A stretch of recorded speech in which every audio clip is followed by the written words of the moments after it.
Hi, everyone. Good afternoon, good morning, good evening. Um, my name is John, Napi Talks from FHI 360. We will begin our sessions in a couple of minutes. I think I see participants are joining. So if you can bear with me a bit, we will be beginning very, very soon. Thank you so much.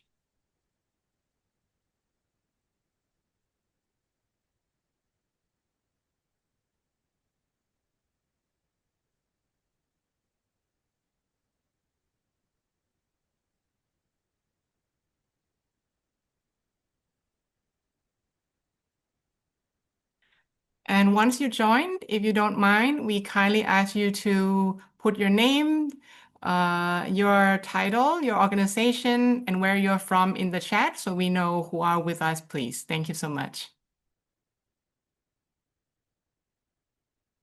All right, let's get started. Good afternoon, good morning, good evening, everyone, depending on where you are joining from. It is my pleasure to welcome you to the second global webinar in a learning series on building a common understanding of the Gender, Climate, Nutrition Nexus, co-organized by Scaling Up Nutrition Civil Society Network, or SUN-CSN, and FHI 360, and supported by GIZ and the Government of Ireland. The theme of today's webinar is From Frameworks to Action, Applying the Gender, Climate, Nutrition Nexus in Practice. My name is Jom Nakpitaks, and I'm a technical advisor for health and environment at FHI 360, based in Bangkok, Thailand. I will be moderating today's session. Thank you very much for joining us and for continuing this learning journey.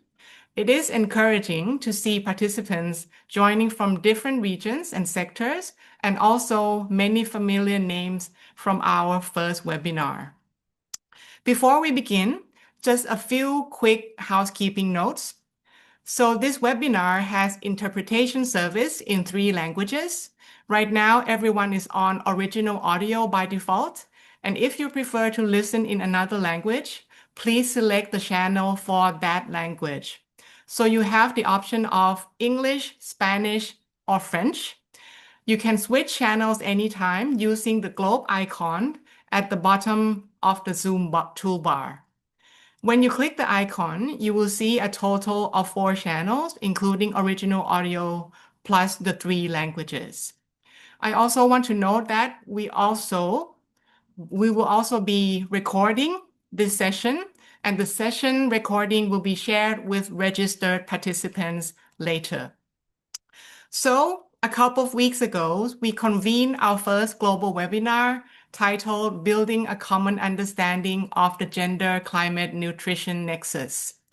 That session focused on why gender equality, climate change, and nutrition must be addressed together, and introduce a set of practical, globally used frameworks that help us understand how climate risks, nutrition outcomes, and gender dynamics intersect. Today's webinar is a deliberate next step. Rather than revisiting concepts or framework, this session is about application. So basically, how these ideas or frameworks are being translated into practice across different contexts, systems, and levels. The objective of today's webinar is to strengthen our ability to translate the gender, climate, nutrition nexus into practice by learning from concrete experiences in designing and implementing gender transformative, climate resilient approaches within food and health systems. Throughout today's session, you will hear perspective from regional institutions, national governments, and country-level implementation experiences. You will also have the opportunity to ask questions following the presentations. So, to set the global context for today's discussion, I am pleased to invite our opening speaker, Mr. Jörg Schindler, Program Director, Global Program Knowledge for Nutrition Program, GIZ. Mr. Schindler, the floor is yours, please. Thank you. Thank you very much. Can you hear me? Yes, very well. Perfect. Thank you very much for having me here today and to offering me the opportunity to open this webinar. Good morning, good afternoon to everyone from different regions of the world, and a warm welcome to this webinar. It's a pleasure to open today's webinar on behalf of the German Federal Ministry of Economic Cooperation and Development. I'm Jörg Schindler, head of the Global Program Knowledge and Policy Coherence for Nutrition, KPCN, based in Brussels. Today's session is part of a broader global learning program that many of you have already been engaging with for weeks. The previous webinar introduced the nutrition, climate, gender nexus and highlighted why these topics cannot be addressed in silos. Today, we want to discuss how to put theoretical frameworks into action. What does the gender, climate, nutrition nexus mean in practice? International processes and events such as the Nutrition for Growth and for G Summit or the UNFCCC COP negotiations shape political priorities and, hopefully, corresponding financial resources at national, regional, and global levels. However, to be impactful, those commitments must be translated into action. Today's webinar intends to equip you with practical tools and concrete examples how to design and to implement gender transformative and climate resilient approaches to transform food and health systems. It is not a standalone event, but a sequenced learning journey that includes further exchanges, country-level action planning, and the upcoming learning visit to Vietnam. The financial support of BMZ and the global program to the Sun civil society networks serves two main purposes. First, to support civil society in their role to hold governments accountable. This is a very important and often very challenging function. And second, to support the Sun movement to implement the new and promising Sun 4.0 strategy. The Nutrition Gender Climate Nexus provides a chance to work on integrated solutions, but to successfully move away from siloed policies, a strong evidence base and capacities are needed. This global webinar series is a first step in this direction.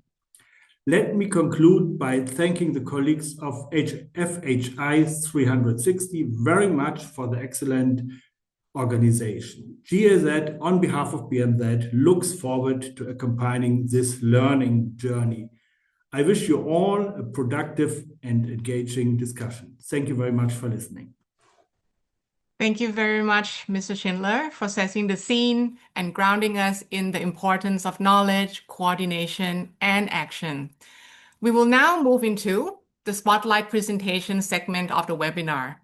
And each speaker will have 10 minutes to share practical experiences and lessons from their respective contexts. So for our first presentation, I'm very, very pleased to invite Toko, Senior Food and Nutrition Security Specialist at the Asian Development Bank. Toko will speak on nutrition in action, lessons from Asia and the Pacific, and advocating for gender transformative, climate resilient food systems. Toko, the floor is yours, please. Thank you. Thank you, John. And good afternoon and good morning, some of them, and good evening to everyone. And thank you very much for this warm introduction. I would like to sincerely thank FHI 360, GIZ, and Global Learning Program team for the invitation to this wonderful platform. I think this is wonderful to have such a space for civil society organization working on climate smart and gender transformative food system to get together. And it was so nice to have a meeting. I think nice to meet some of your colleagues in Vietnam when I joined the International Support Group platform last month. I'm very happy to continue that conversation today. As noted, my name is Toko Kato, work at the ADB as a Senior Food and Nutrition Specialist. And I would like to now talk about some of the project experience from our sector, which is the agricultural sector. Next.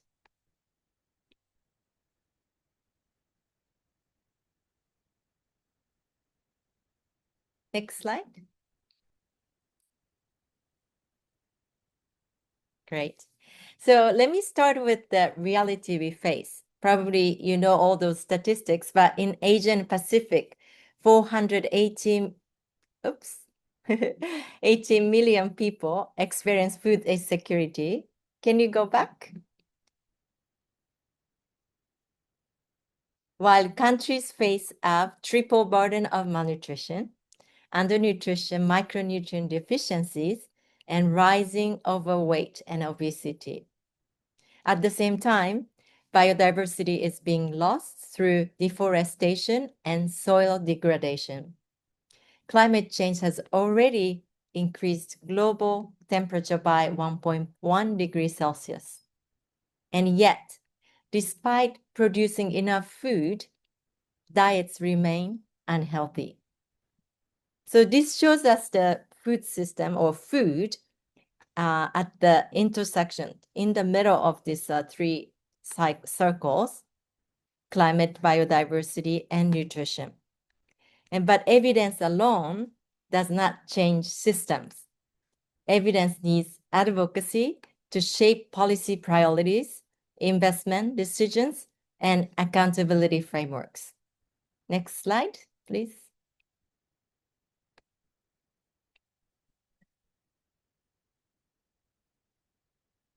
So food systems must change because of four converging pressures we face: climate change, food loss and waste, market and supply chain gaps, and the rising cost of healthy diets.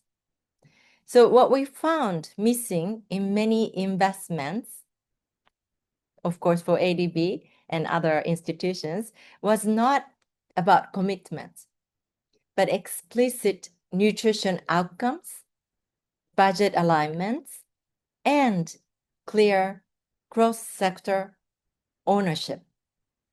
Without these, nutrition remains only assumed and not delivered.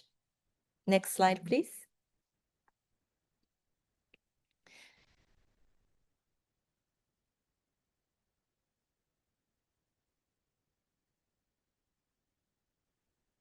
So what has changed with ADB? First, nutrition is now integrated as an explicit development outcomes, not as an assumed co-benefit. Second, the focus shifted from food production alone to healthy, affordable, and diverse diets. Third, we strengthen cross-sector convergence across agriculture, health, social protection, education, and climate. We work together in the house. And finally, we are aiming to improve monitoring and accountability for nutrition results in operations. As John noted, application has to be measured. This shift is supported by ADB's $40 billion food system transformation commitment and our Nutrition for Growth pledge last March in Paris, that 25% of agriculture investments will be nutrition sensitive by 2030. Next slide, please.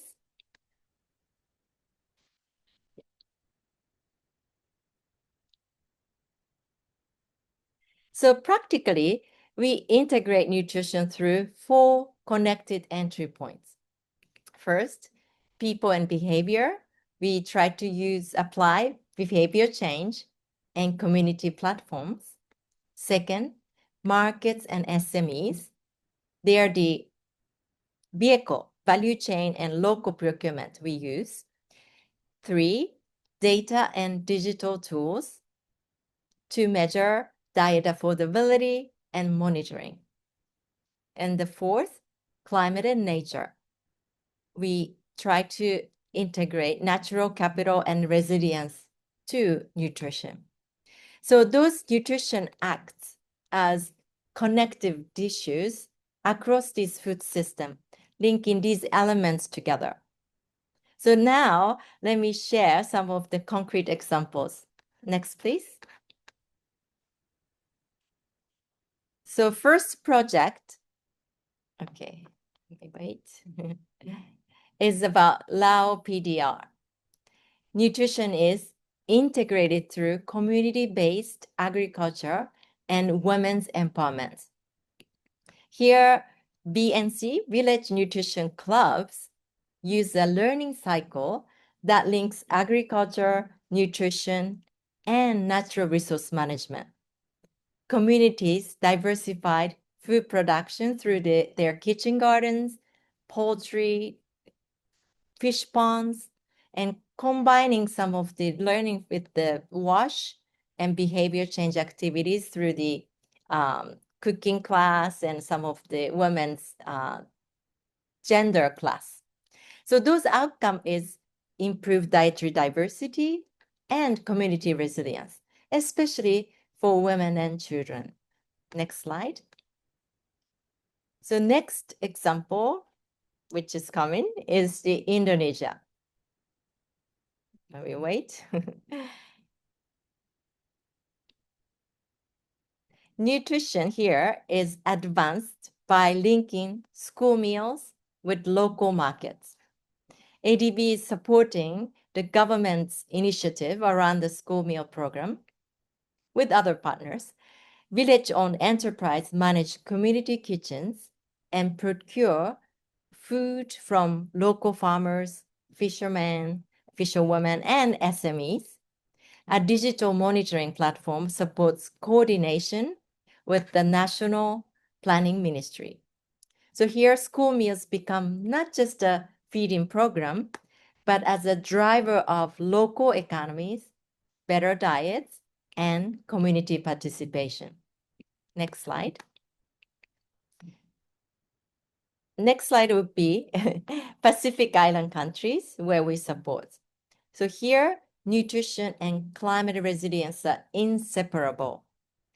Countries are promoting homegrown school feeding, climate resilient crops such as taro and breadfruit, and also fish as key sources of protein and minerals.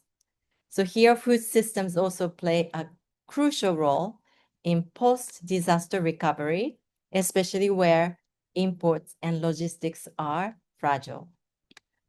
Next slide. So the last example from the country is from India, the state of Meghalaya.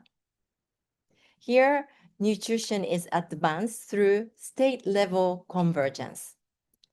Women's help groups lead nutrition-sensitive agriculture, promoting millets as the nutrient-rich crops, as climate-smart and nutrient-dense crops.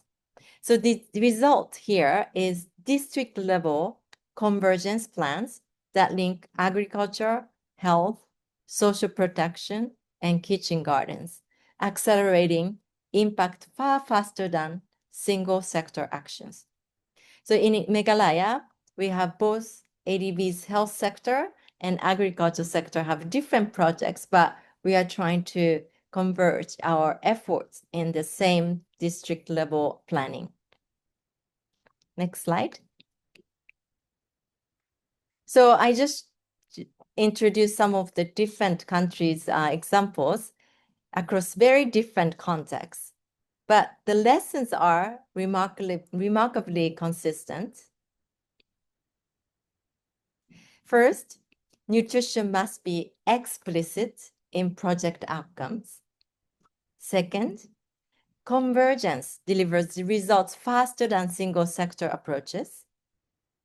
3, behavior change shapes demand, not just supply. And the fourth, SMEs and markets define food environment we live in. And the last one is digital tools enable scale and affordability tracking. So all those things, we really see the different contexts, but same principles. Next.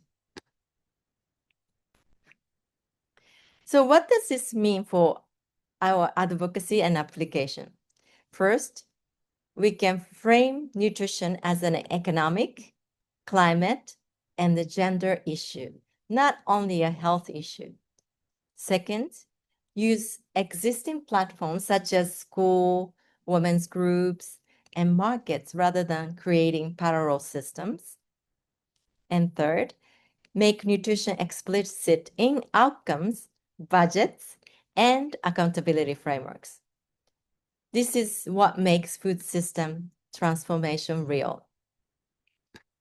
And the last slide. With that, I would like to thank you very much for your attention.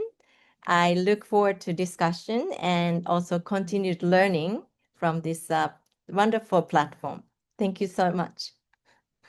Thank you so much, Toko, for those important insights and for grounding us in regional experience from Asia Pacific, as well as examples from the ADB project throughout the regions. Participants, please don't forget, you will have a chance to ask all of our presenters questions after we finish all the presentations. So if you have a question for Toko, please keep it in your pocket. You will have a chance to interact with her very soon. Thank you so much again, Toko. So our next speaker is Leanne Zeppenfeldt, Collaboration and Learning Architect at Clim-Eat. Leanne will present on nourishing people, protecting the planet, building climate resilient and nutrition secure food systems. Leanne, over to you, please. Thank you.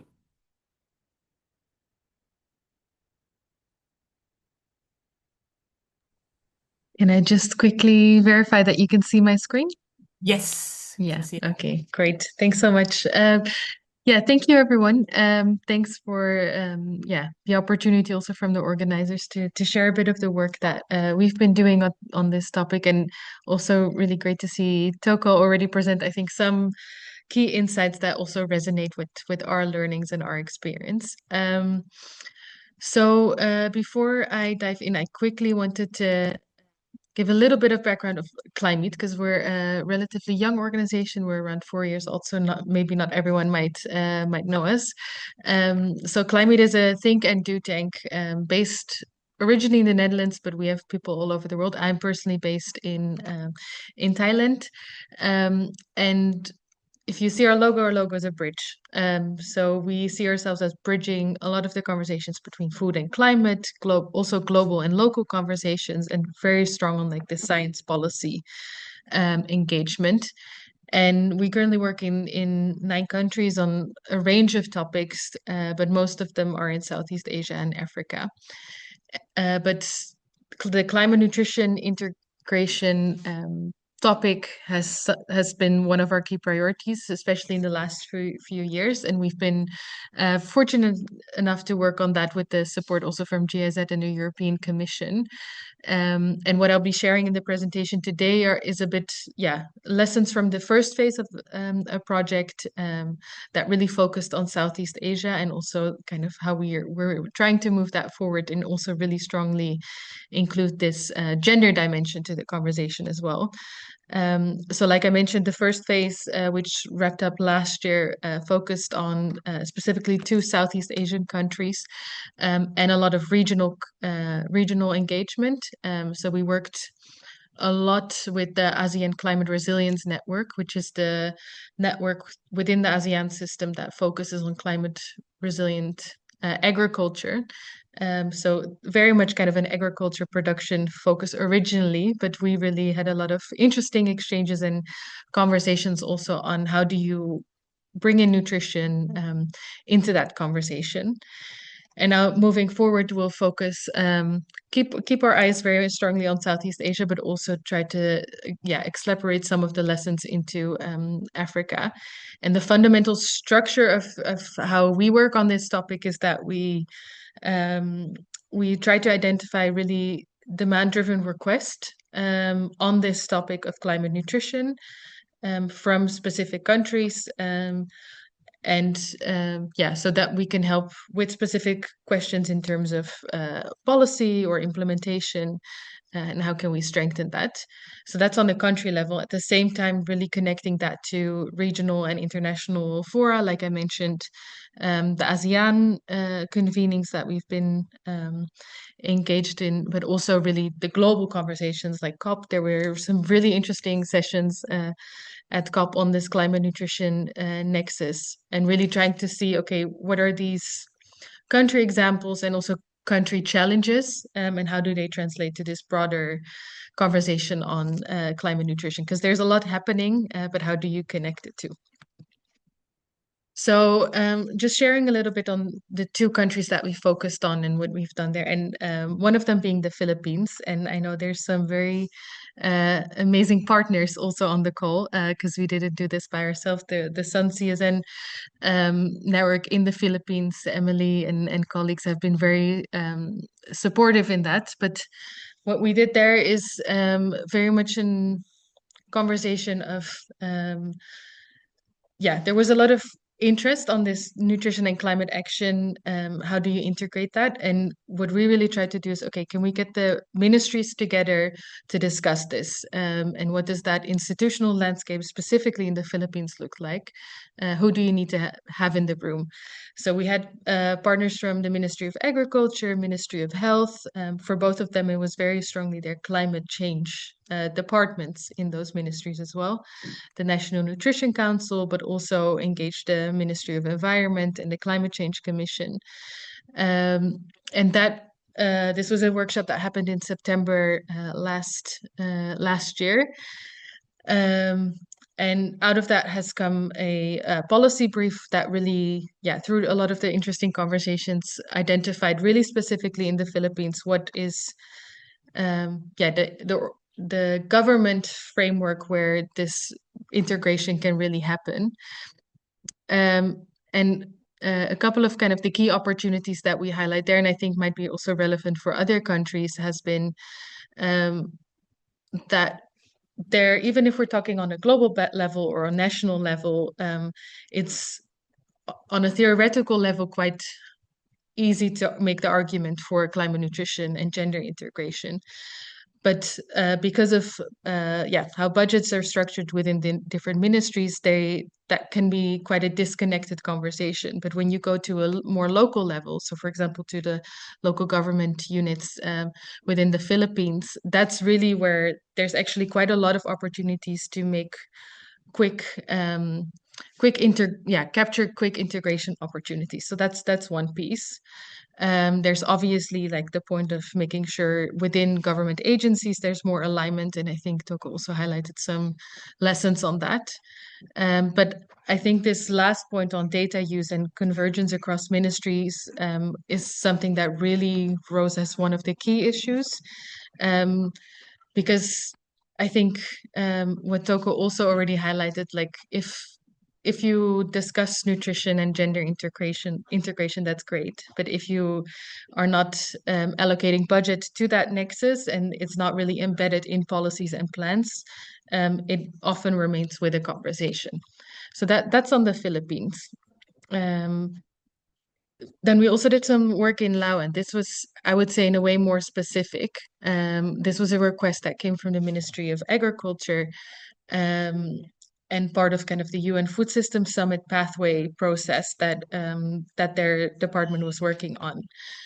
This question of food-based dietary guidelines, they were being developed within the country. But a lot of the good examples have been focused on integrating climate from a mitigation perspective. So there was really a question from Laos as a country that's also already facing a lot of climate effects.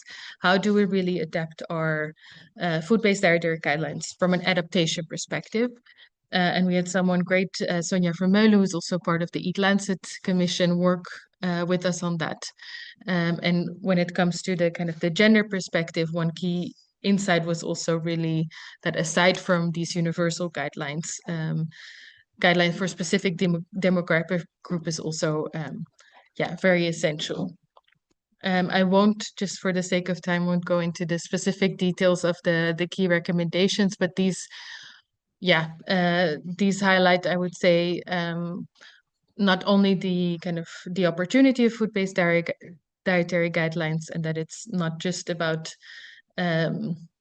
reducing mitigation, but also diversity, stability, and safety of food supplies.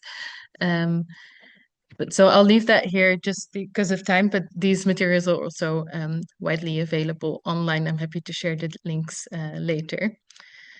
So now just quickly want to highlight the lessons. I think one thing that we found really, really useful is doing a deep analysis of what the national country policies look like. And this means climate policies, so national adaptation plans, other national determined contributions, but also other strategic policies. So we, for example, in the Philippines, we also looked at the biodiversity strategy, at the National Nutrition Council strategy. So really having a deep understanding of what are possible entry points.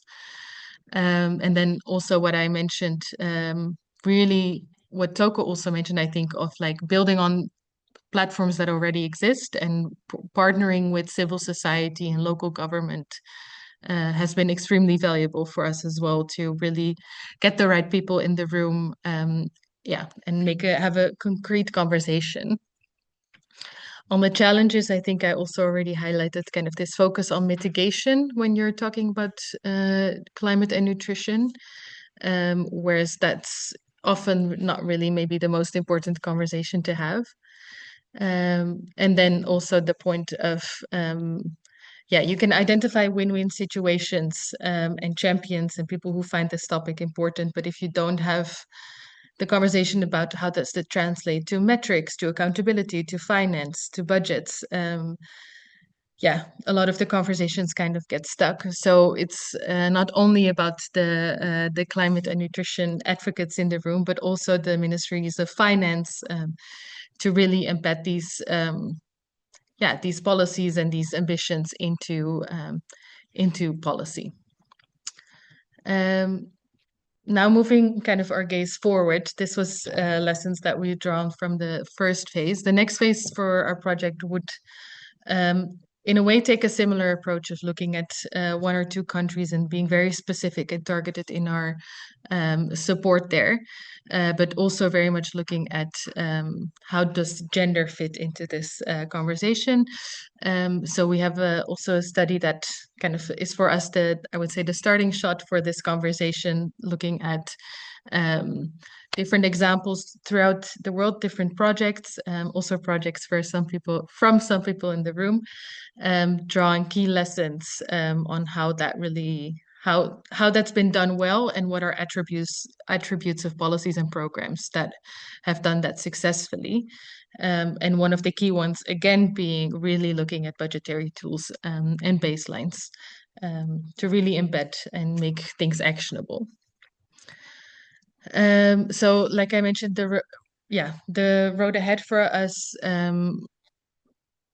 looks at, on the one hand, learning to deal with all of these interconnectedness, and even if you add in really on this triple nexus gender as well, also being sensitive to the trade-offs and the triple wins. And really in the next few months, we'll be looking to identify really pragmatic opportunities in different countries. So it's also an invitation to the people in the room, if you have ideas or partners or specific questions that in a way we could help with or have a conversation about, it's also very much an invitation to reach out. I'll leave it at that. Happy to answer any questions later, and looking forward also to the other inputs from the rest. Wonderful. Thank you so much, Leanne, for highlighting all of the work that you've done and the insights as well as lessons learned, as you mentioned, from your work at the national, regional, and international levels. These are truly valuable. Thank you so much again. Okay, so our third speaker is Dr. Mohsin Ali, Public Health and Nutrition Specialist Consultant with the Scaling Up Nutrition Movement, SUN, Bangladesh. Dr. Ali, the floor is yours, please. Thank you. Thank you, everyone.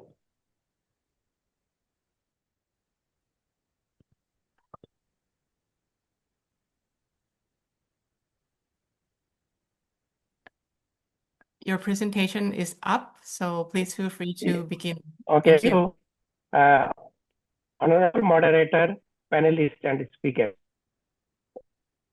and respect members of the audience across the continent.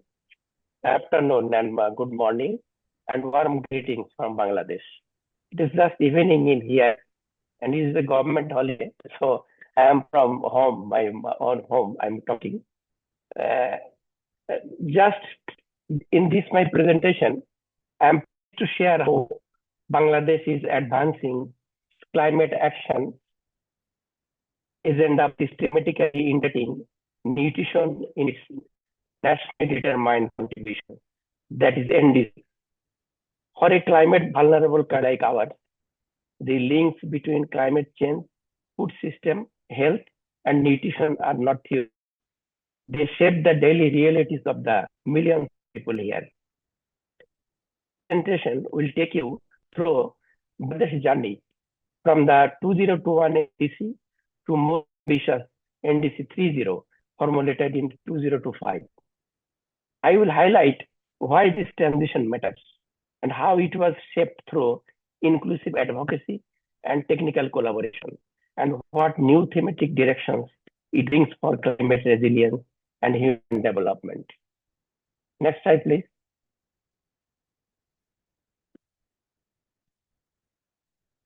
The formulation of NDC 30 what happened just before the COP30.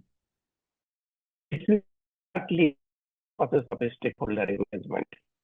Input drawn from the Health Service Division, the Ministry of Health, the Bangladesh National Nutrition Council, the Department of Environment under the Ministry of Environment, Research and Science, Movement Bangladesh, and a range of development and technical partners working at the intersection of climate and nutrition. Key mechanisms supported the process. First, evidence-based technical note that was developed to provide practical guidance on how nutrition can be integrated into the sectoral climate action. And a thematic workshop that brought together experts from climate, agriculture, health, nutrition to translate this guidance into actionable recommendations. Together, these efforts ensured that NDC 3 is not only ambitious in vision, but also grounded in national context and implementation reality. Next slide, please.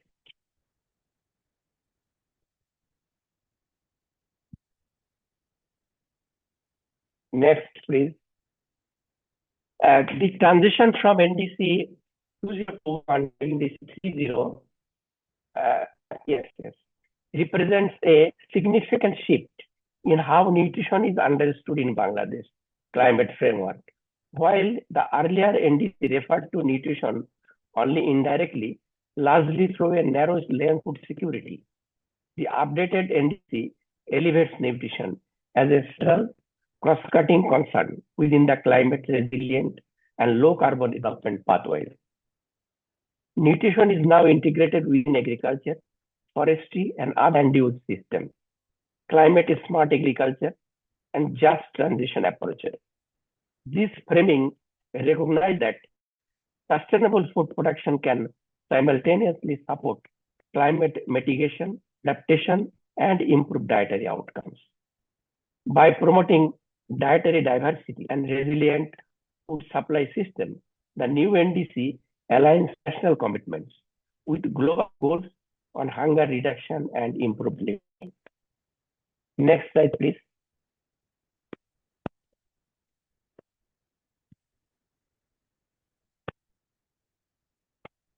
In the 221 NDC, nutrition appeared one, embedded within a broad reference to food security. Limited visibility suggested that nutrition was not treated as a strategic or operational priority within climate action planning. In contrast, NDC 30 demonstrates a clear paradigm shift, referencing nutrition multiple times and systematically integrate it across various sectors. The concept of food security has been extended into the food and nutrition security, highlighting a more comprehensive approach that recognizes not only the availability of food, but also its nutritional quality and accessibility. Another major advancement in NDC 3.0 is the explicit establishment of cross-cell linkages.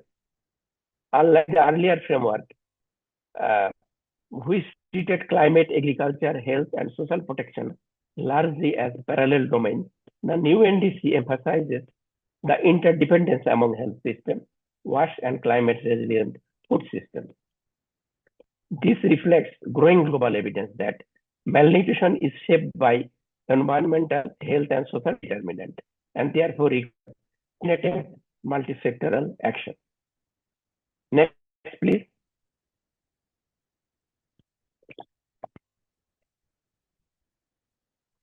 The integration of agriculture and nutrition is another distinct feature of the new NDC.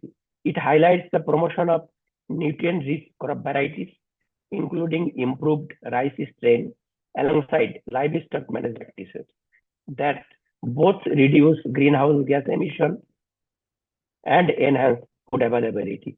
Similarly, the new framework establishes a clear connection between WASH intervention and nutrition outcomes, acknowledging the role of safe water and sanitation in reducing waterborne and environmental contaminants that contribute to undernutrition. Moreover, the updated NDC broadens its overall vision beyond economic growth and poverty reduction to emphasize equity, climate justice, self-protection, and nutrition, and the goal of building a well and climate resilient society. Next.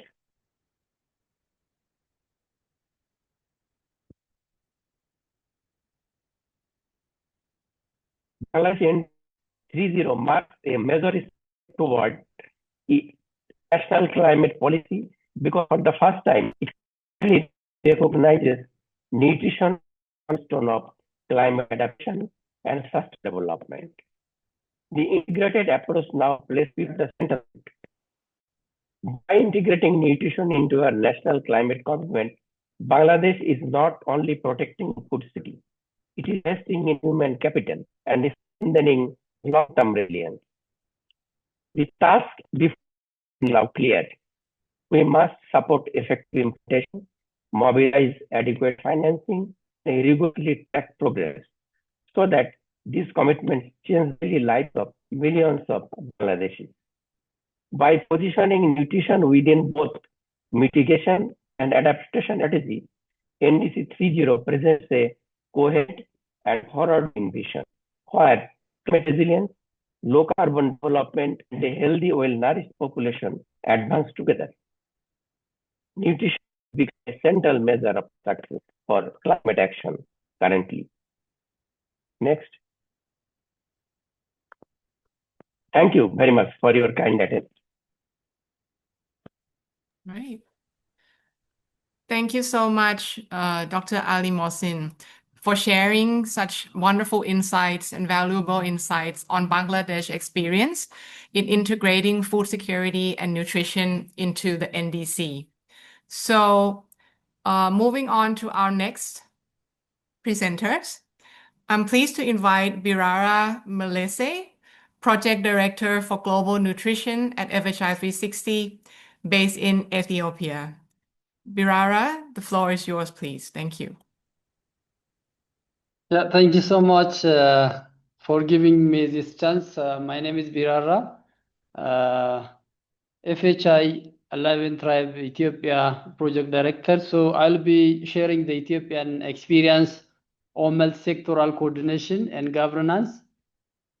So I will be just following this outline. I will have the background because I'm just focusing for Ethiopia. And then, yeah, just the policy landscape, project contribution, and overall impact. This is actually more specific to the Ethiopian context.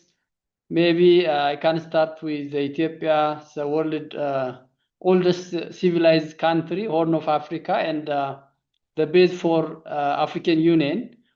large population with diversified ethnicity, which is actually linked with the diet and the food system related matters. Our economy is dependent on agriculture lead, especially smallholder farmers are the one just supporting the economy. Nutrition and equity challenges are still there. I mean, especially stunting, undernutrition, micronutrient deficiency, targeting women and children, I mean, is affecting. So a gender-focused women-centered farming is there, including food preparation, caring, especially the land ownership and financial service and other service coverage is a challenge for the country. Climate and policy transition, it's a drought-prone climate risk variability is there. So shifting towards nutrition-sensitive, gender-responsive, climate resilient food system is very important for the country. So I'm just giving that background. For the Ethiopian context, the policy landscape is, I can say, technically adequate. I mean, we have plenty of national food and nutrition related policy strategies. Since 2008, we have the policy, I mean, the National Program 123. We have a national commitment called Sekota Declaration, a very high level commitment of the government, financed with the government budget. We have also the food and nutrition policy, the strategy.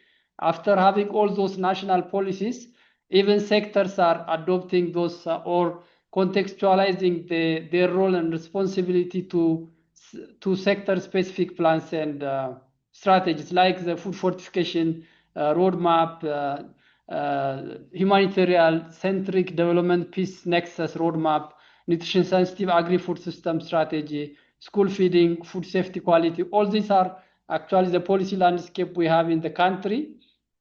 And we are just now interpreting this component to focus in some of the policy landscape that are guiding the country food system and nutrition related matters. The first one is the food and nutrition strategy. The goal is just improve food security, diet quality, nutrition, and focusing most vulnerable groups, including women's.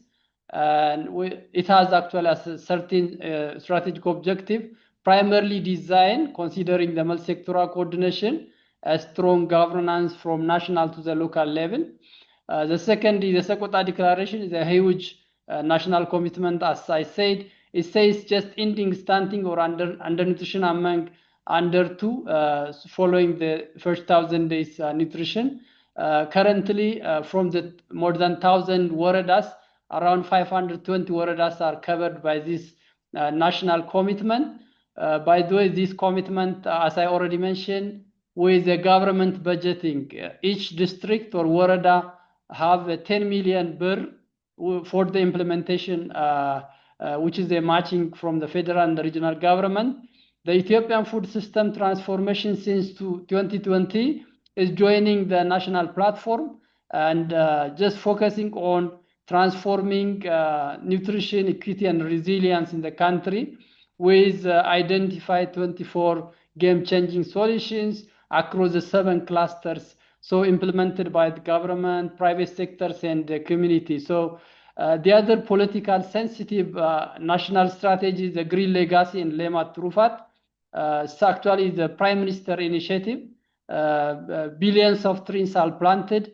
Among those plants, just fruits are just part of it. So it's agriculture smart and climate smart types of things that support nutrition. Lemat Trufat is just diversifying livelihood, livestock, and high value food for diet diversity, income, and other related matters. So the coordination platform we have at national level is primarily chaired by the Deputy Prime Minister, involving the different sectors who have a direct stake on food system and nutrition. It integrates all those national initiatives as a coordination platform. This decision is actually, it is not just formalized.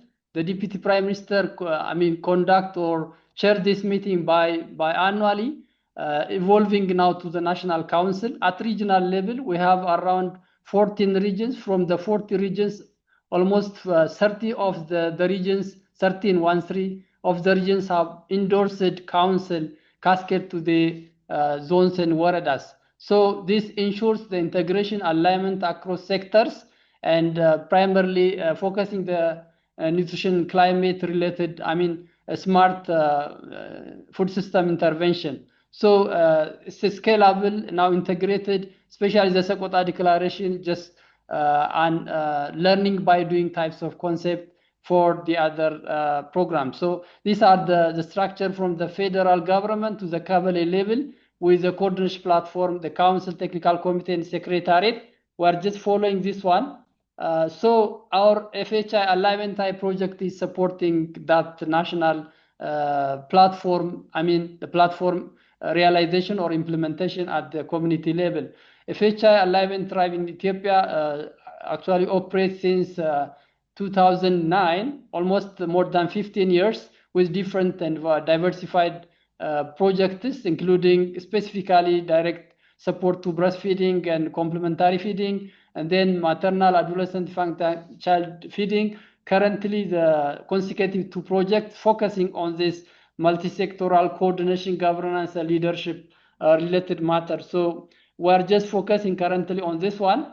So we're just a system strengthening or a technical support project here, just to realize the implementation of those national policy and strategies, specifically the food and nutrition strategies, the Sakota declaration, and the Ethiopian food system transformation, expecting strengthened multi-sectoral coordination and nutrition outcome through providing a regional food system and coordination office.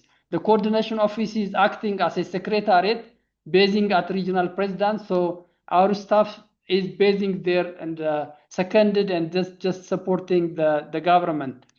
These are the intermediate outcome, coordination, capacity, knowledge and skill, strengthening, transitioning the partner-based types of support to the government-owned platform and data use, and then the food system capacity for the different actors. These are the project area. Almost all the regions, except few or 3 regions, were operating at regional level. Through our support, the council, the Food System and Nutrition Council, is established across 9 regions and 2 city administrations. And the platforms are this one: the council, Food System and Nutrition Council, Food System and Nutrition Technical Committee, and Food System and Nutrition Coordination Office. Coordination Office is a secretariat. The council is the decision-making body, and the technical committee is the one between the office and the council. So our secondary staff is just there to support this one, providing advocacy at regional president level, facilitating the joint planning of the different actors, having a joint support supervision, joint performance review meeting, structure creation, budget allocation, and all those things. These are actually the project launching. We just conduct a one-to-one visit to each district, regions, with the regional president and cabinet members from the central Addis. So we just provide this one. These are the council that the central person is actually the deputy prime minister. The others are the regional president, the ministers, who are just actively part of the coordination platform. So regional council endorsement is just like this. For example, the cabinet seat and endorse the establishment of the council, including cascading to the lower level, the Kabale level, and the budget allocation structure creation. So these are some of the picture for regulation endorsement. Transition, that means... Sorry for disturbing. I don't think your presentation is advancing. If you are showing something, I don't think we see the pictures. You didn't see the picture? Sorry. Can you see the picture? Sorry. Nope. I'm able to see the changes at my end, just in case there's a problem. Oh. Yes, I can see the pictures. Okay, I think you can see it now. Please go ahead. Sorry. Thank you. Sorry. From my side, it's moving actually. Sorry. So the support is actually from the FHI Alignment Tribe side. So we need to transit this partner support to the government ownership, including considering sustainability. So Now our technical team is practically replaced by the government structure. In some of the region, for example, Oromia, Central Ethiopia, and Gambella, they did the replacement. They create the structure. They just hire the government staff to act as secretariat. If you see the next picture, I don't know, these are also another support we are just providing, the technical capacity like multi-sectoral coordination, capacity building training, leadership training, and mainstreaming and other triangle of knowledge between universities, programs, and the community. These are the lower level support we are providing. If you see this, can you see the picture? Sorry. Yes, you can see them. Thank you. Yeah, these are the support supervision, the local experience sharing visit, the different sector frontline workers move to the community and support the lower level structure. So these are some of the pictures. Finally, our just contribution is actually to reduce stunting, wasting, and underweight. So these are the recent, even though stunting is not just significantly reduced, we just contribute something in the system strengthening. And finally, morbidity and mortality among under 5 is just declining in the country. So we just contribute something for the country. The last slide is just political commitment of food and nutrition growth across regions at national level. Existence of this coordination platform, the council, especially across 11 tribe supported regions, budget allocation matching significantly improved. Sectors are just creating structure for their mandate to deliver. We have also good progress on the lower level coordination platform existence. Then finally, the joint planning, joint support supervision, joint performance review meetings are just facilitated very well, and ownership is also promising. So these are, I think, my slides. Thank you so much for your attention. If there is any question or clarity, I'm just happy to respond that one. Thank you. Thank you so much, Birara, for that great presentation. A lot of insights, and thank you so much for sharing with us the political and policy landscape in Ethiopia, as well as the great work that's being done in Ethiopia especially.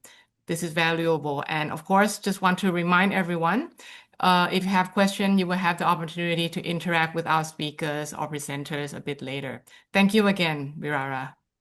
All right. Our next presenter is Dr. Didacus Namanya, Ministry of Health Focal Point for Climate Change and Health and Geographic Information System from Uganda.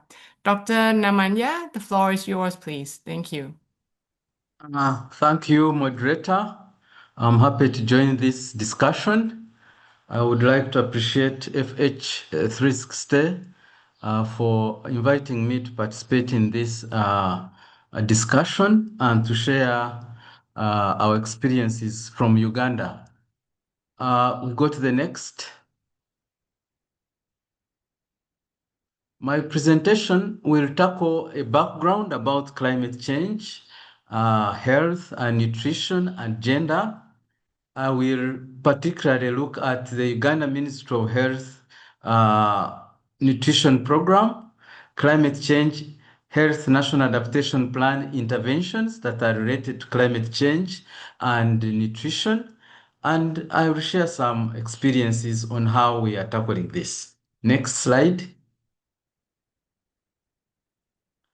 So in terms of the background, we have that Uganda is experiencing climate change impacts, which are originating from droughts, irregular rainfall, floods, and rising temperatures. But these affect, of course, food security through affecting crops and animals, and they lead to crop failures, hunger, displacements, and serious health consequences, of course, malnutrition, respiratory infections, and other related climate-sensitive risks.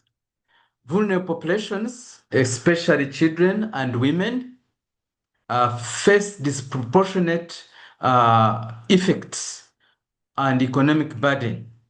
And we know that to address these challenges, Uganda Ministry of Health, cooperating with other sectors, developed a Health National Adaptation Plan that focuses on tackling the challenges of climate change adaptation. The HNAP was informed by prior studies on vulnerability and adaptation assessment across the country. Next slide.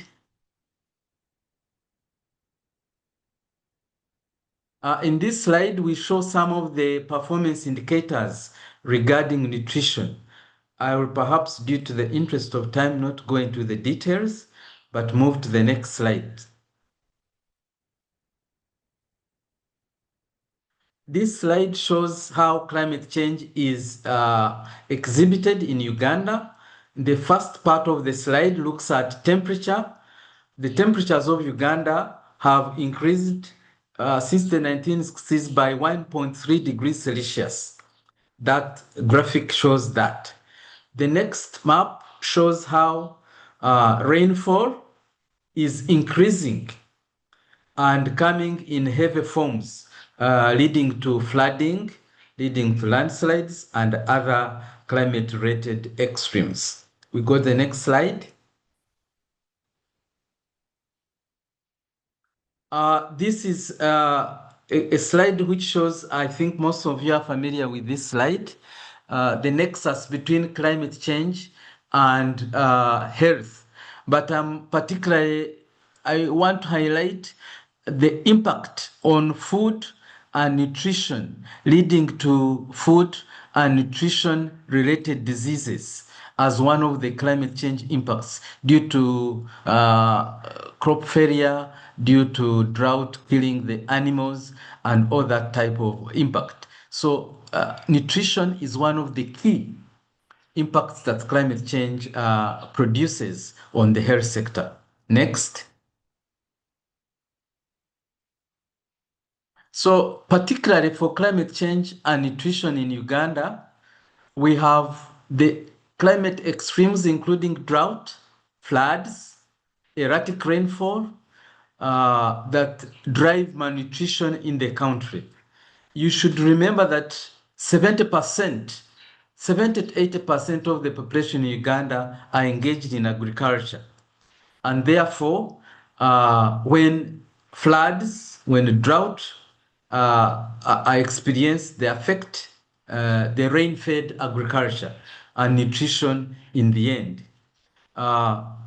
Due to reduced crop yields, due to destruction of animals, cows, due to lack of water, they die, and the prices go down, but the quality also of the food goes down. So there is increased food insecurity due to the climate change exhibited by droughts, floods. We have both extremes, too much rain and too much water at the same time, because Uganda is close by the equator, and therefore we have both extremes of high temperatures, drought, and heavy rains, and both extremes affect agriculture and therefore nutrition in the end. Next slide. That slide also emphasizes the impact of climate-sensitive health risks, and nutrition is one of them, because climate variability is increasingly shaping disease patterns and health risks, including nutrition, which is one of the key health risks posed by climate change. We go to the next slide. I think these are already indicated in the previous slides, but to emphasize, we have declining nutritional value of the crops due to either drought or heavy rains, stunting and malnutrition because of reduced food production and supply, increased gender disparities. Women and men are affected differently when there is no food in the homes. Then there is water scarcity, which also leads to limited food supply. Go to the next slide. So climate change and gender is very well exhibited. For instance, when we have drought, in Uganda, the women and men are affected differently. For example, in the cattle keeping areas, when there is drought, men move with the animals, the cattle, the sheep, and the goats to look for pastures. The women are looking for water for household use. So they are quite different roles. And therefore, it is important to recognize the importance of gender roles when we are tackling climate change and nutrition. Let's go to the next slide, ladies and gentlemen. What has the government done, particularly the Ministry of Health in Uganda? We have been able to do the following. We have a program which encompasses maternal, infant, and young child and adolescent nutrition. The program also focuses on prevention and control of micronutrient deficiencies, integration of management of acute malnutrition, nutrition in emergency situations where we have floods, landslides, the component of malnutrition is high on the agenda. Then integration of nutrition governance and leadership, including nutrition supplies and logistics across the country. We also have advocacy for nutrition's role in managing communicable diseases like diabetes and other non-communicable diseases.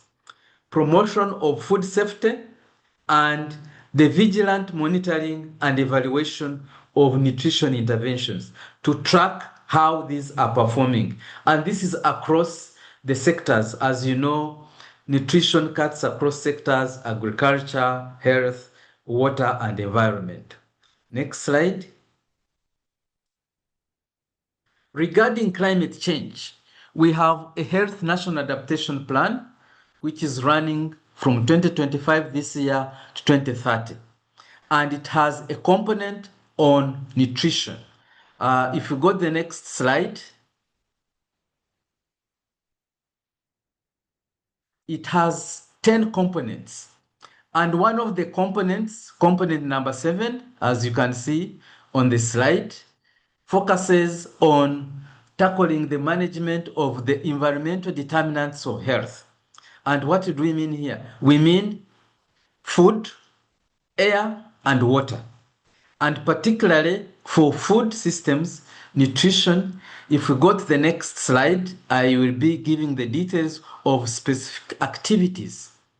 We are looking at monitoring of environmental determinants of health, but particularly conducting joint multi-sectoral risk management to proactively manage health risks related to water, sanitation, food, and of course you can see also nutrition, air quality, and all these are related to environmental determinants of health. Particularly, we want also to promote conducting public awareness to increase household resilience to the impacts of climate change on water, sanitation, and hygiene, but food security and nutrition as specific activities at the household level. Let's go to the next slide. That slide shows some of the foods we have in Uganda, but I want to go to the next slide.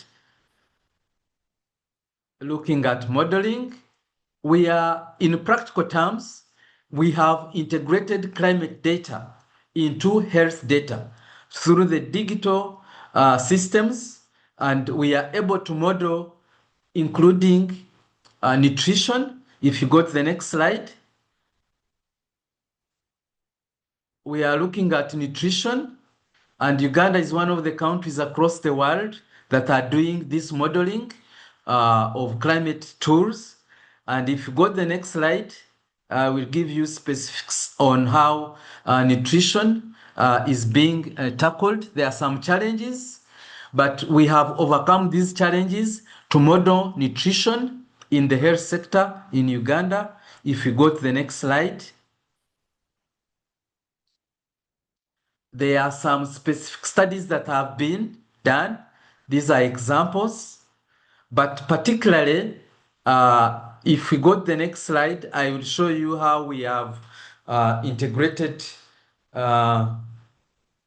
this slide. Where did the slide go? I had a slide on how we are doing nutrition in the health sector and how we are modeling 3 months, 6 months, and a year, how the nutrition will be influenced by climate change. But on this one, we are looking at how climate change, we need to take action on climate change regarding resource mobilization, regarding community and stakeholder participation, and other specific activities. We go to the next.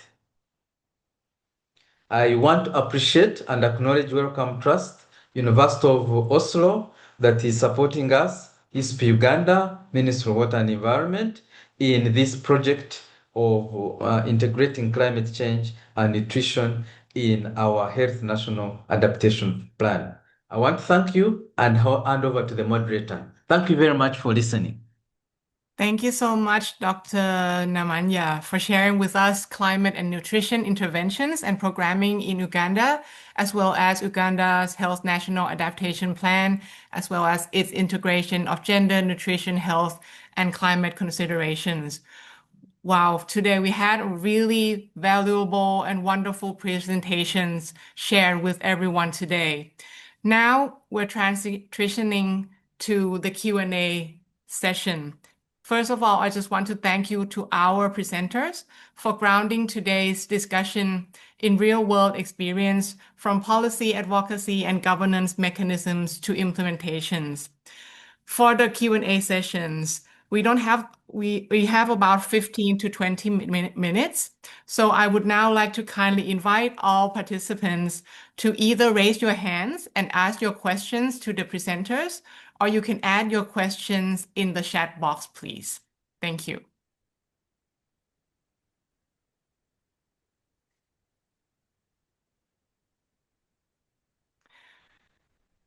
I think everyone is still warming up for the interactive discussion.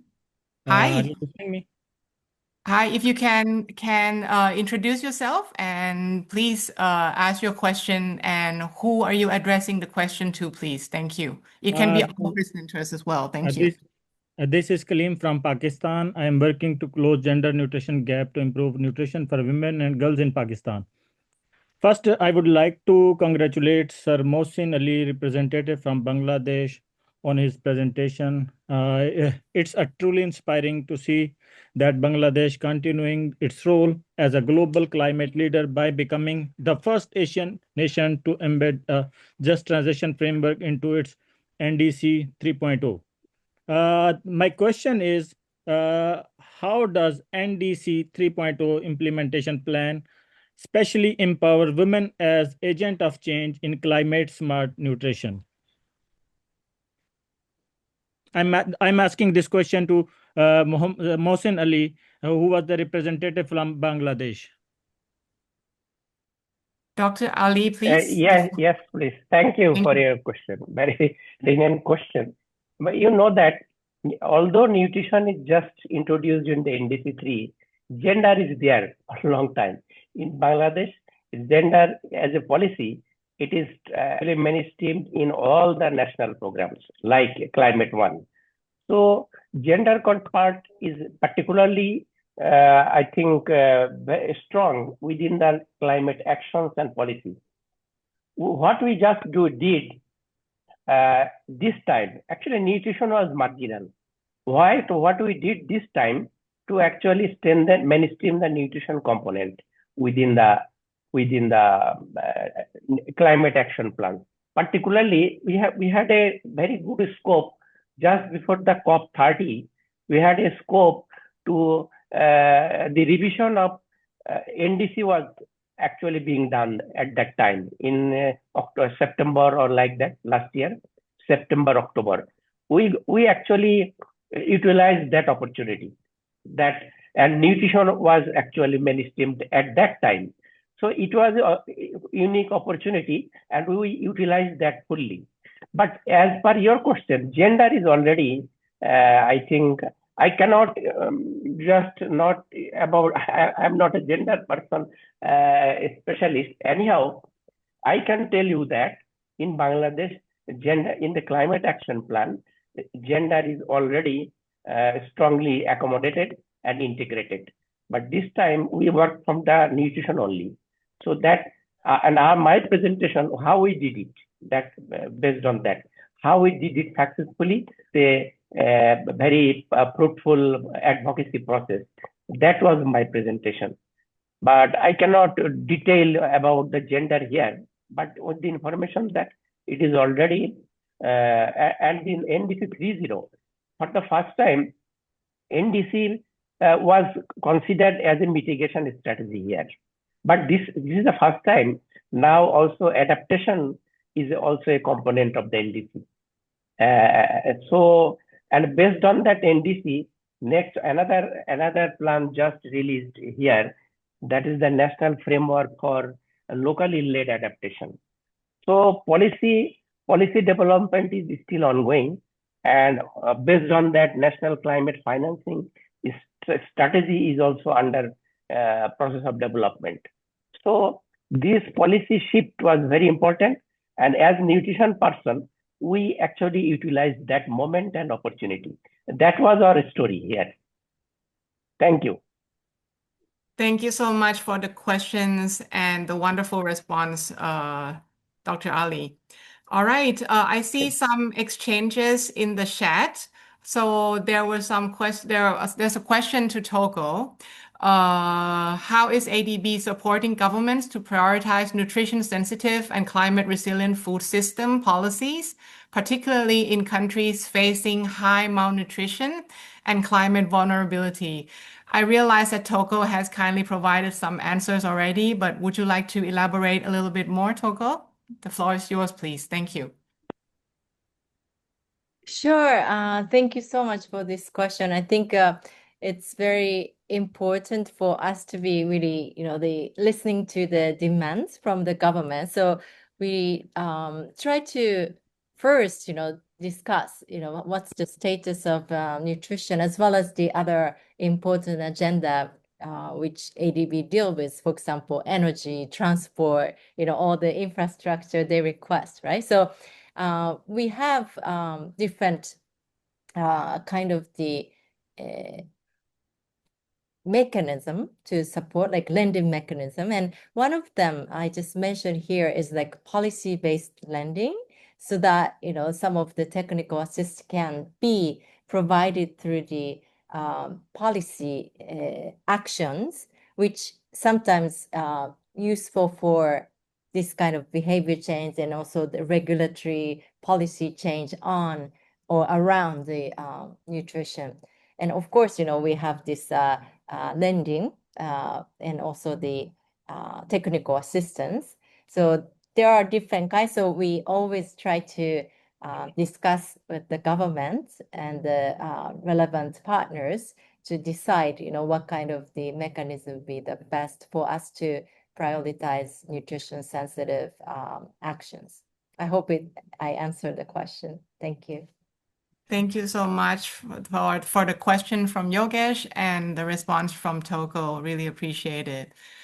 Okay, moving on, I see in the chat. So there's a question about, are there any scaling up plans to support home garden initiative for value additions and to link up with the local markets and agricultural business? Any presenters would like to take that one? Thank you.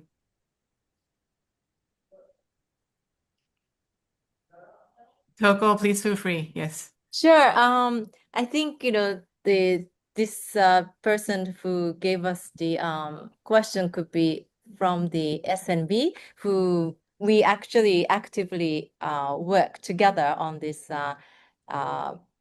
village nutrition clubs in some of the provinces, and it has been quite successful. So we'll be happy to continue supporting with the partners. However, as I mentioned before, also it all depends on the government's, the demand, which should be, getting all the analysis and also the needs of the people on the ground. So yeah, I think my answer would be really depending on the demands coming from the government. Thank you. Thank you, Toko. Any other presenters would like to add on to that?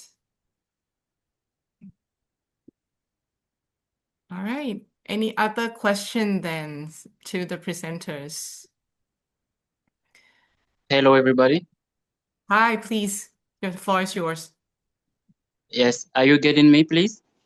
Yes, I can hear you. If you can introduce yourself and your organization and ask your question, please. Thank you. Okay, thank you. So my name is Moise Josue Eda. I am from Benin, and I work in a NGO, Family Nutrition and Development. That is the name of the NGO, and I am in charge of nutrition projects, actually. So my question is excuse me, first I want to congratulate every presenters because your presentations were very brilliant, and I personally learned a lot from them.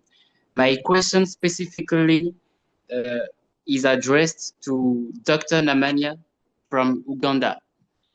I just want to figure out, how do you settle agricultural problems when climate change, when we have some climate change problem?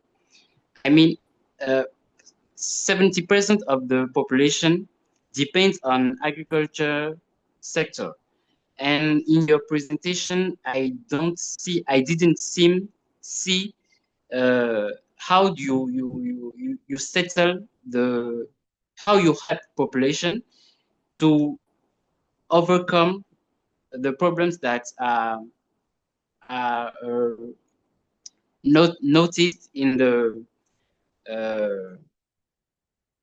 agricultural sector. So can you answer me, please?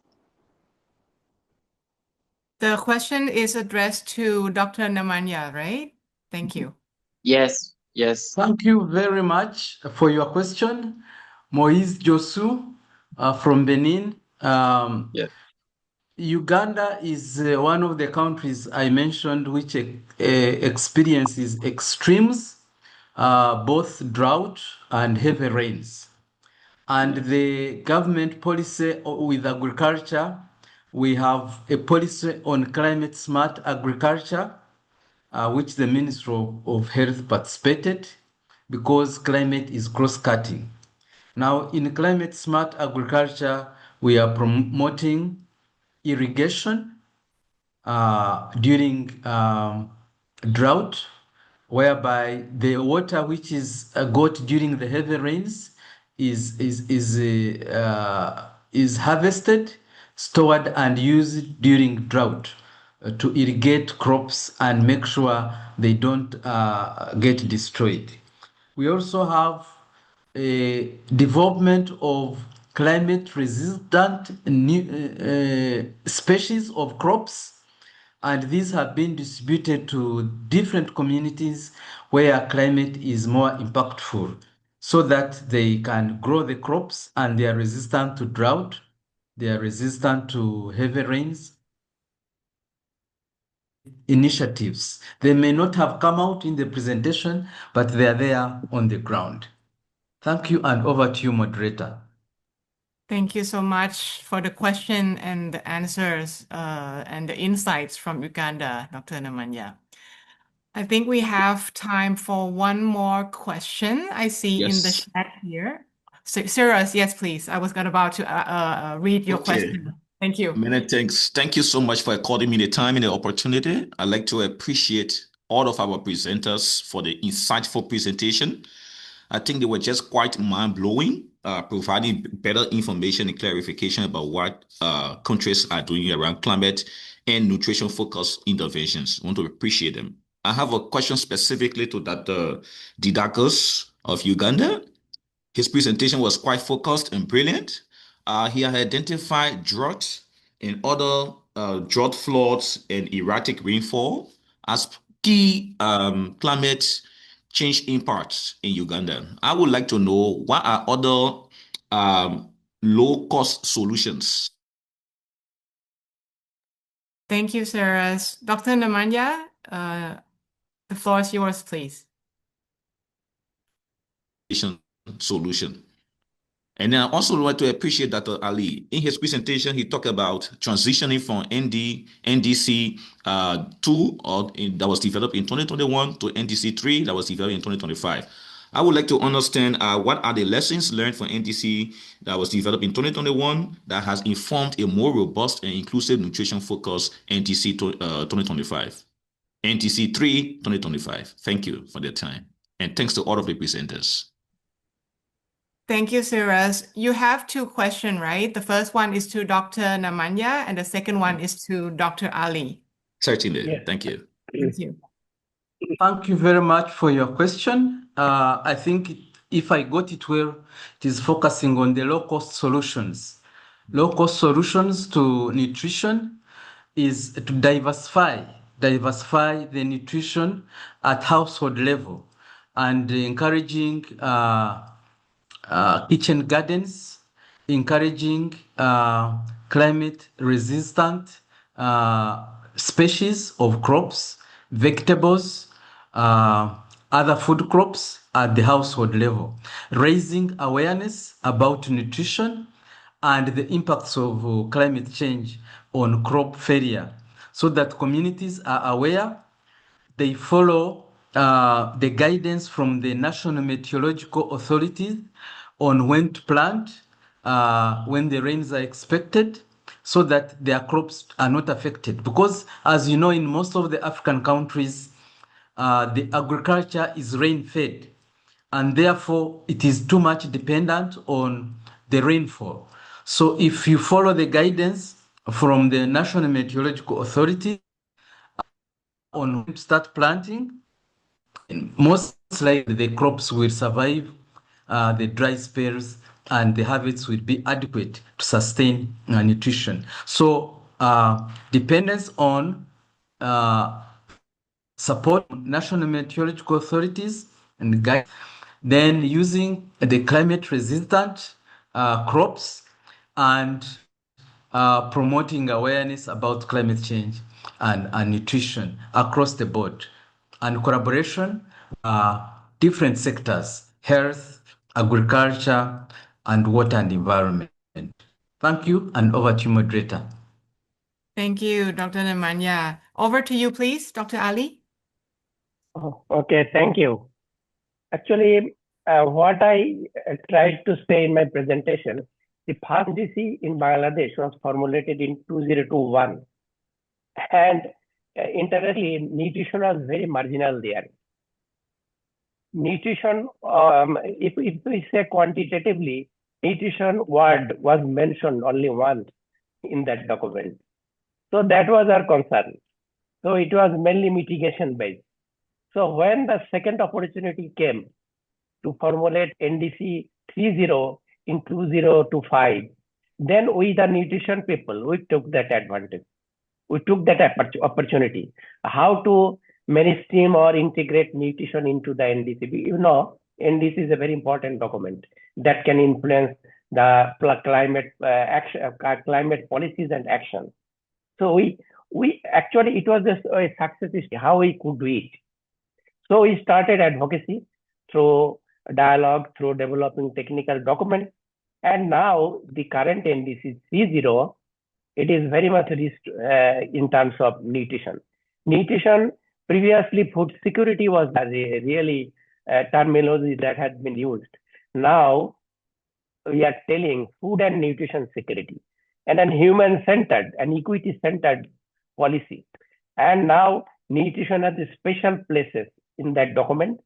I think if we quantitatively say, now nutrition is described in 22 times from 1 in that in the NDC 30. Then what is the outcome of it? Now you know that it's a very important document in terms of nutrition. Previously, it was seen as a mitigation document, how to mitigation of nutrition. But now, because nutrition is principally an adaptation issue, so that was the initial consideration. So we actually succeed to make them understand that nutrition is both a mitigation as well as a adaptation issue. So that has been reflected in the document. That was the success. And now it was not agriculture based. It is not on the field. It is human centered. It is justice. The climate justice issue came up there. And human centered means that is then not only about production of food, but nutritious food as well as at the same time development of the human capital. All those concepts came up in this NDC 3, and we expect that it will have further policy activity implication on nutrition program.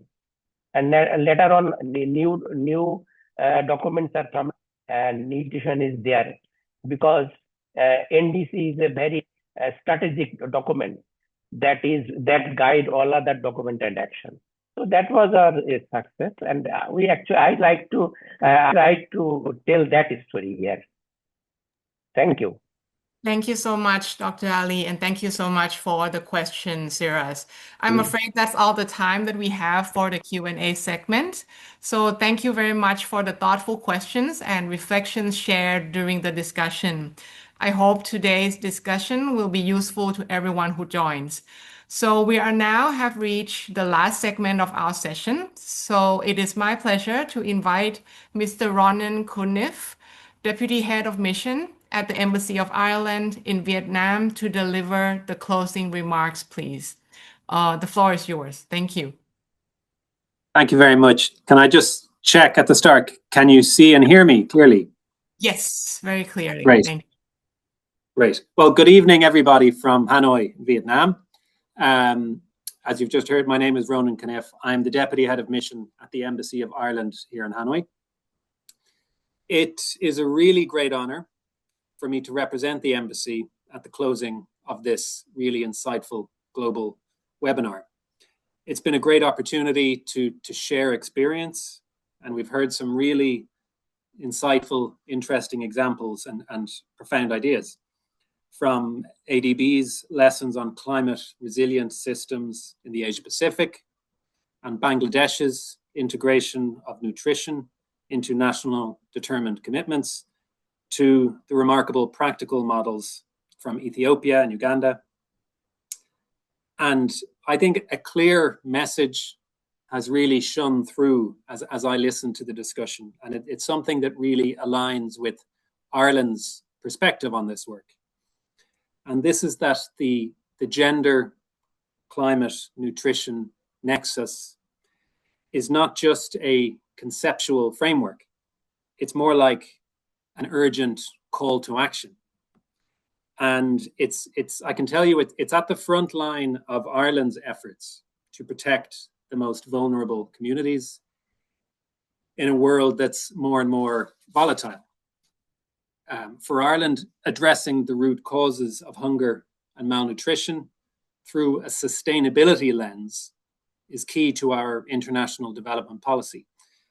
And our development strategy, which we name A Better World, commits us to reaching the furthest behind first.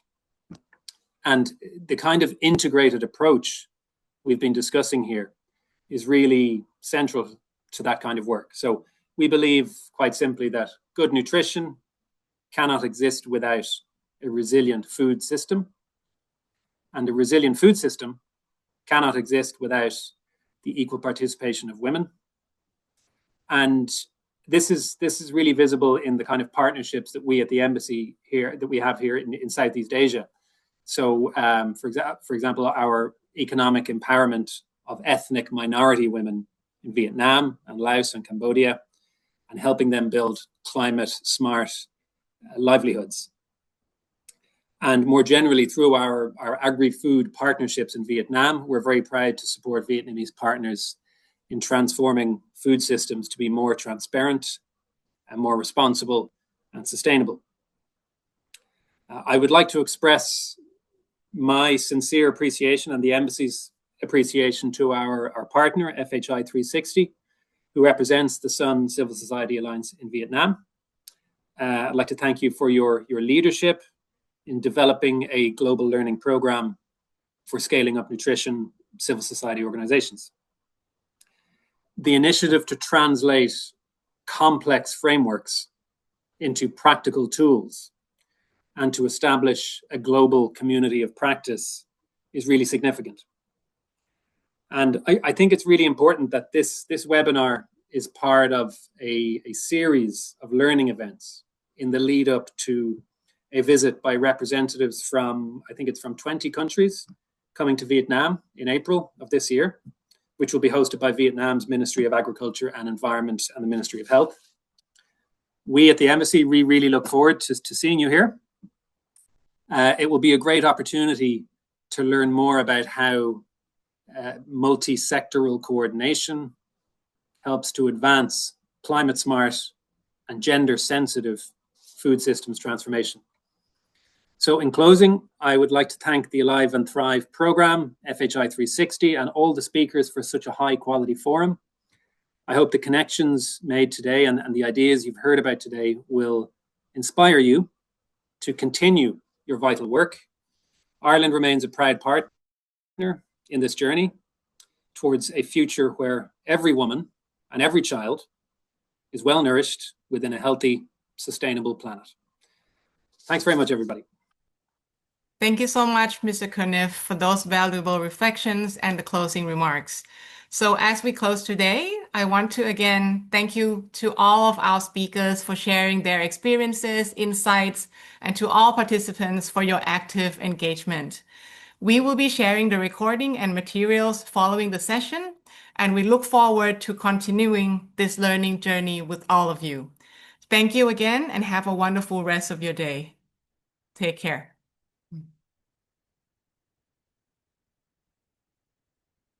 Thank you. See you next time. See you next time. Thank you so much. Thanks so much.